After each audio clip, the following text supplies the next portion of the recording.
টেলিভিশনে যেমন একের পর এক নতুন ধারাবাহিক আসছে, তেমনি তাদের জায়গা দিতে শেষ হয়ে যাচ্ছে চলতি কিছু ধারাবাহিকও। এবার তেমনি একটি খারাপ খবর সামনে এলো। মাত্র 9 মাসেই শেষ হচ্ছে শান বাংলার জনপ্রিয় মেগা সোহাগে আদরে। গত বছর অক্টোবর মাসে পথ চলা শুরু হয়েছিল এই ধারাবাহিকটির, তবে এবার বিদায়ের পালা। গত 14 জুলাই সম্পন্ন হয়েছে এই ধারাবাহিকের অন্তিম পর্বের শুটিং।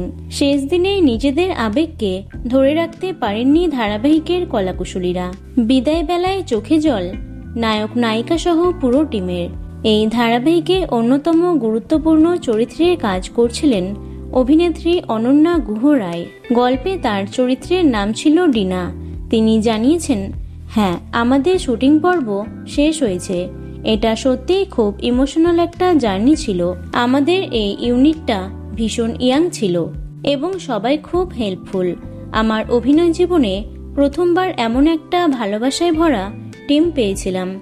এই ধারাবাহিকে নায়ক নায়িকা সূর্য এবং সোহাগের চরিত্রে কাজ করছিলেন শুভরঞ্জন মুখার্জি এবং অরুণিমা হালদার। দর্শকদের মন জয় করলেও এবার বিদায়ের পালা।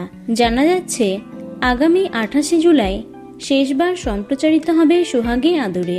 তো বন্ধুরা, কে কে মিস করবে এই ধারাবাহিকটি অবশ্যই কমেন্টে জানিও। ভিডিওটি লাইক এবং শেয়ার করো। এছাড়াও টলি দুনিয়ার অন্যান্য খবর পেতে চ্যানেলটি অবশ্যই সাবস্ক্রাইব করে রেখো। ধন্যবাদ।